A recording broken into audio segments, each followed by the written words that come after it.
Though it looks like we have another new face. Someone else managed to rope in a... Frankly, you and Paimon are the only... Is Deansliff, colleague of Tibet's greatest guide, Paimon, and greatest adventurer, the Traveler. Well, not exactly colleagues, more sort of... friends. When someone else... Oh, you're speaking to someone important. Let's hear what he has to say. Note to self. Once Paimon knows your name, the rest of the world will soon follow. When he comes looking for us, it's usually something important. Paimon's guessing you've heard about the Wild Hunt, then. From the looks of it, you're about to hold a meeting. If at the table... As the saying goes, the enemy of my enemy is my friend. Mr. Dainsliff, there's a seat with your name on it. Though, I can't promise the same for everyone else. Hey, Albedo, think you can rustle up a couple more chairs? After all this time apart, Grandmaster Varka's first order is to rustle up a couple more chairs. I've missed this. Is he being sarcastic? Hey, he's your brother. Why are you asking us? I've still got a lot to learn about the nuances of human conversation. Trying to decipher Albedo's way of speaking has been like jumping in at the deep end. Oh, good point. Paimon gets you now. I wonder what's taking Nefer so long. Perhaps you should go and check in with her. If anyone can hurry her along, it's you. I just got back from the curatorium. Besides, aren't you curious to see what's taking her so long? Miss Nefer doesn't strike me as the type to share secrets. And since gathering intel is her specialty, I'm guessing she'd prefer to keep her under such circumstances. Oh, but it's fine for me to impose. What can I say? You have an unrivaled ability to garner people's affection, Miss Moonchanter. Besides, you have far more in common with her than I do. All right, then. Impressive. She barely fought back at all. I admire your powers of persuasion, my friend. As I'm sure Miss Lauma will realize soon enough, the trick in life is to always pitch in with other people's responsibilities so that you can be selective with your own. Another trick is to simply hide in the background. Spoken like a true sage. Anyway, looks like we've got some time to kill before the meeting. Let's take a little breather, folks. And feel free to chat amongst yourselves. We'll get down to business once the other two arrive.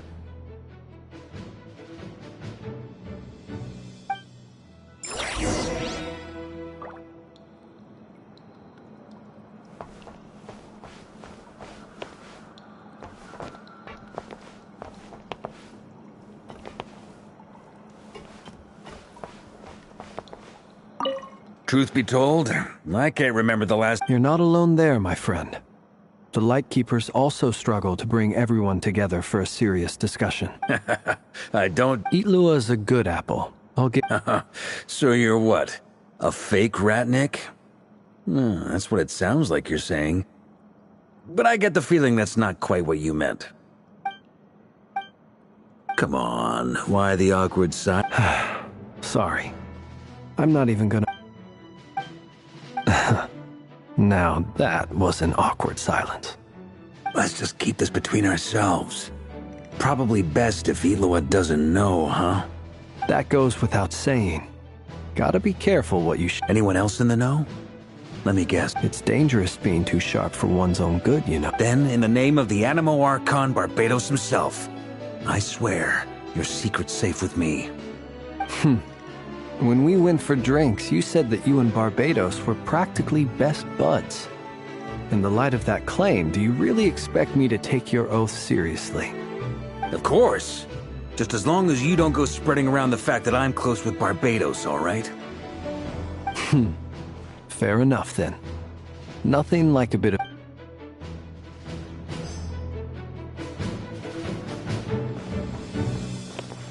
Is there something you'd like to say? Yeah! For starters, why'd you just show up here without even giving us a heads up? If if you think back to our previous interactions. You do have a point there. Oh yeah, you'll need to find somewhere to stay the night too, right? Want to tag along with us? You never know. We might get a group discount. Sure, let's do that. Great! Paimon will handle... And in return, we can get Dainsliff to be our very own personal bodyguard. If that's what you had in mind, you should have said so sooner. I'd be happy to help. Oh, okay then. Paimon was only kidding, but good to know. Anyway, since we're all here together, we might... Indeed.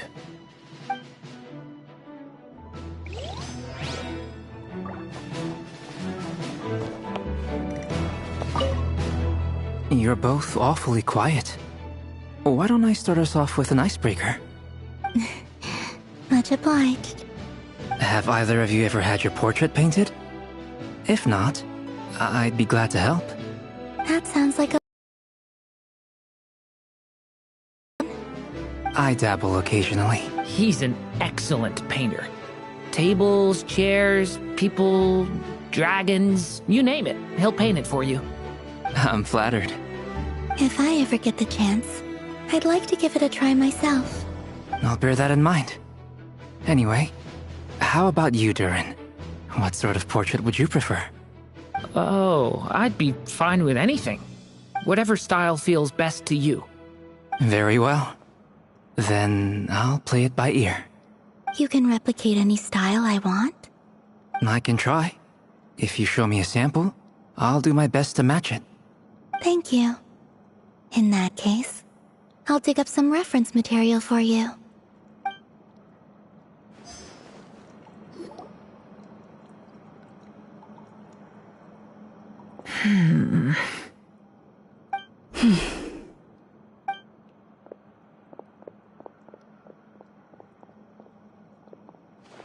Ah, Miss Nefer. You made it after all. But what about Yehoda? I'm here to give you an update on how things are going on our end. Once this is over, I'll be heading straight back to continue my work.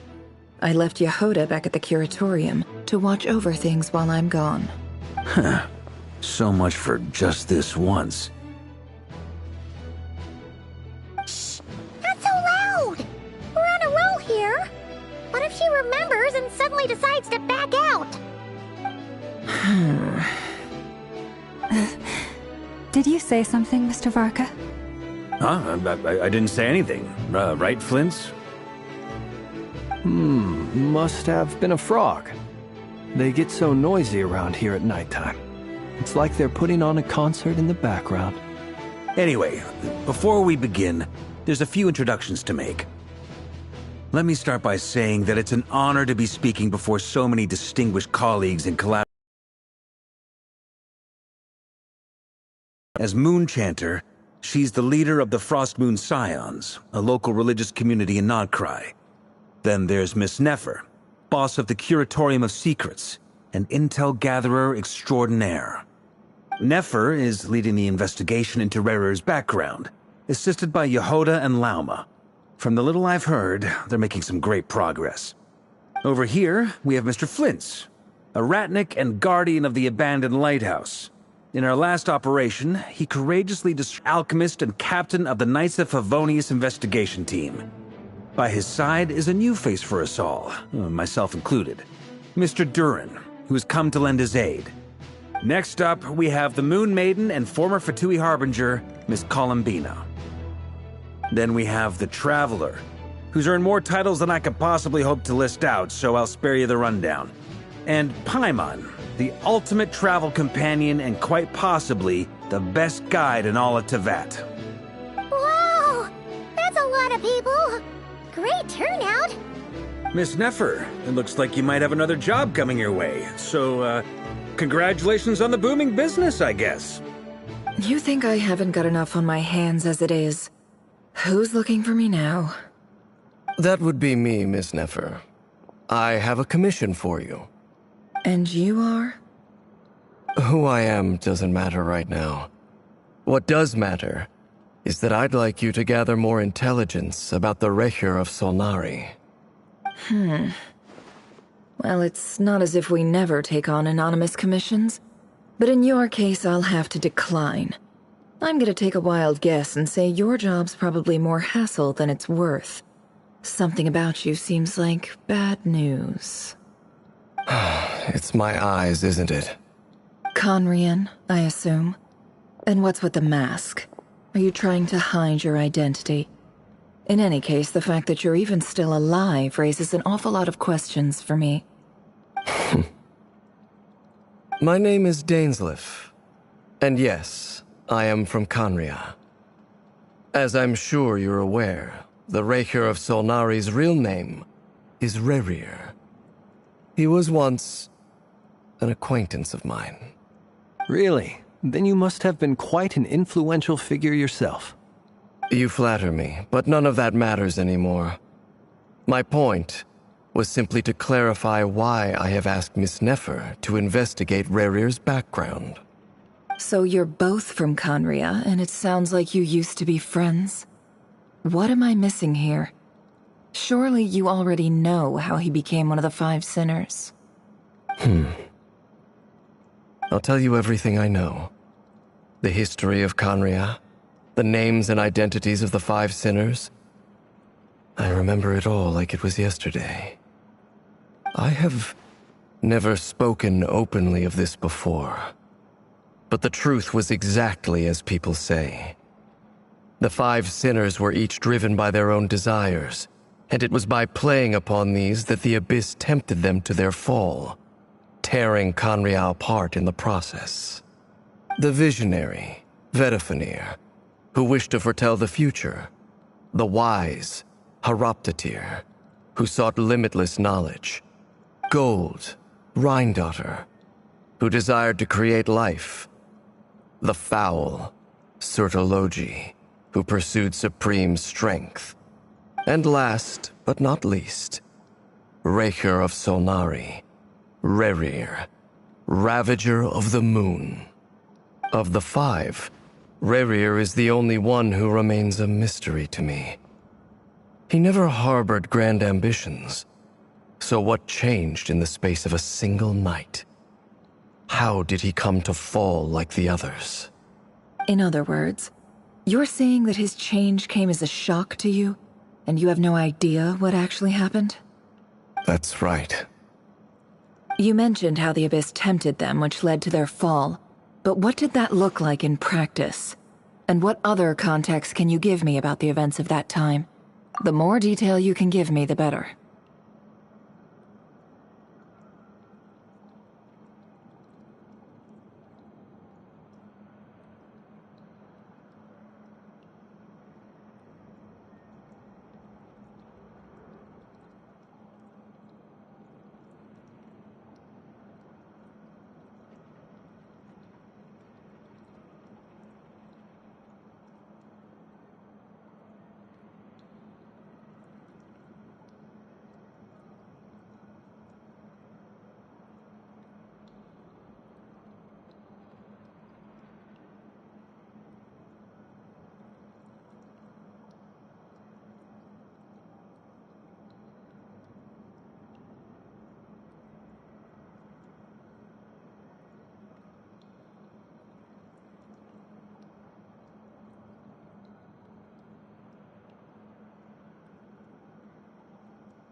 Strangely, now that it comes to it, I hardly know where to begin.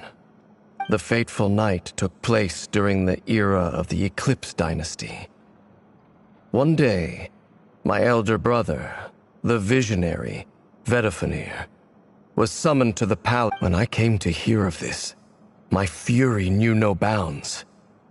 I gathered together every ally I thought I had, and together, we set a night to storm the palace and free Ved. Centuries on, the memories of that night still haunt me like a never-ending nightmare. We broke through the palace gates, just like we had planned, each striking towards our separate targets. But then, I was betrayed. Even Vedifenir, the very person I had come to rescue, abandoned me and partook of the Abyss's power. So, it's personal after all. Then tell me, Mr. Dainsleif, what price are you willing to pay? You, of all people, must know that nothing comes for free. I cannot say what price would be worthy of such a commission. But know this. Rerir was not always a madman. Believe it or not, there was a time when he was just an ordinary man, working for the Khanrian Intelligence Service. Uncovering the truth of Rerir's past is the only way to unravel this mystery. But before you decide if you will accept my commission, I will tell you more about him. Enough, I hope, to help you plan your next move. Sounds pretty good to me. Feels like we just flagged down a random passerby, only to discover he's actually a master strategist who has a score to settle with our enemy. Can I borrow your halo? It could be useful in the lighthouse. Hey, enough with the wisecracks! Besides, isn't that lamp of yours bright enough already? Relax. It was meant to be a compliment. If that was a little over the top for your liking, I'll make sure to tone it down next time. I'll give your proposal some serious thought, Mr. Dainsleif. Let's speak in private once the meeting is over. Before that, there's a few things I'd like to share.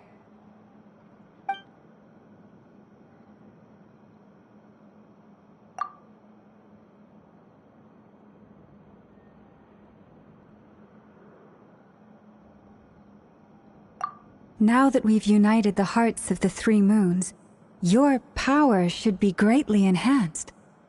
But it happened yet? I believe it will take a little longer. You've done so much for me, so I want to be completely honest with you all. Even though I'm doing a lot better now, the truth is, my recovery will likely be an ongoing process. From the moment I was born, my power has been slowly ebbing away. And that is because Tevat has never accepted me. Even with the moons united as one, it seems my rejection cannot be undone. So far, I have yet to find a solution. It may turn out to be a problem that will plague me until the day I finally leave this place behind. Even so, I will do everything in my power to help you drive out the Rehir of Solnari. As Arlecchino put it, this is not about chasing the spoils of victory. It's just a gesture of heartfelt gratitude. Kutar. Defeating the Rehir of Solnari will be no easy task. While my strength slowly recovers, we'll also need to gather more intel. Naturally. We should take all the help we can get if we hope to defeat him. We've considered several viable plans now. Is it even possible to kill Rerir? What experiences shaped the person or monster he became? And what's he really after? Given Albedo's expertise in alchemy, I think we should leave him to try and answer the first of these questions. Understood. As for the other two, I'm afraid we'll have to count on you again, Miss Nefer. Believe me when I say it's not my wish to burden you. But right now, relying on your skills is our only option. So you're placing all your hopes on me, huh? We can't thank you enough for agreeing to help us. Honestly, I can hardly believe how lucky we are. You sure have a talent for changing your tune, Miss Moonchanter. Timid like Yehoda one moment, then flinches insincere flattery the next. Ladies, please. I must object to your portrayal of me. That's all. I almost don't want to leave this room. I'm curious to see how this plays out. I have faith in you, Miss Nefer. Something tells me you'll stand by us until the very end. Oh? And what makes you so sure of that? What if I suddenly decide that my compensation is insufficient? This isn't about the money. I can sense that you've got a deep-seated distaste. Look at them getting along so well. Like two peas in a pod. And I'm the one they accuse of insincere flattery. There is no justice. Miss Lauma, you have to understand something. Unlike you, I don't actually enjoy having everyone's hopes on my shoulders. Is that right? Well, maybe the fact that I'm willing to put my... Anyway, Mr. Dainsleif, let's talk. And Traveler, once we're finished, if you've nothing else planned, I'd like you to come with me. This whole experience is teaching me a lot. For instance, I now know that when other issues come up in the future, I'll have far more luck getting Lauma to convince Miss Nefer than trying to do it myself. Hate to say it, friend, but that's one of the funniest things I've heard in a while. Why? You think I've got it wrong? Quite the opposite. But what makes it so hilarious is how long it's taken you to realize.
Thank you for waiting.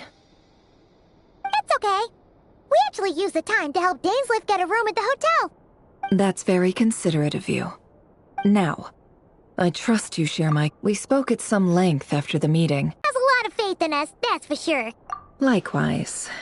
I appreciate that you got right on board without interrogating me about why I invited you. It shows that you trust me to explain everything in due course. That's because we know what you're... That's one way to put it. Another is this, that once a decision's been made, it's set in stone. Alright, so here's how it is. I'm going to access Rerir's thoughts again using my confidential method. The reason I've gathered you all here is to ensure my safety during the proceedings. I plan for us to enter the fragment of his consciousness together, and once inside, I will focus on searching for information. Think of this as a diving expedition into someone's brain. If I'm the diver, you are my safety equipment, tasked with keeping me alive while I'm under the surface. Once the ceremony begins, we will all be spying on privileged information. But in the interests of safety, you must remain absolutely silent at all times. We will discuss our observations after the ceremony has concluded. Lastly, any individuals of a weaker constitution are advised not to partake in the ceremony. In any case, Paimon has her own job to do, which requires staying... Your math is bad. Your mapping is bad. Even though I'm also bad. Okay. Well, good luck, everyone. Yeah, Sounds like all Paimon can do is cross her fingers and root for you guys. There's a little more Which to one? it than that. I was Don't mind serious the when I said you lady have a next job to to me, do. man. Don't mind it. While the rest of us are inside Rerir's mind, it's imperative that we have a team member on the outside. In the event that something goes wrong, you will be our first responder. I don't anticipate any issues, but the extra... I second that. This is a dangerous operation here, and you're our whole rescue team. So, Paimon's like the lifeguard? Good. Please.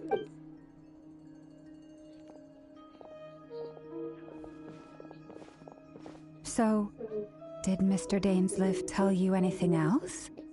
He told me that he believes Warrior kept some big secrets in his life. He's not sure that they were the cause of his eventual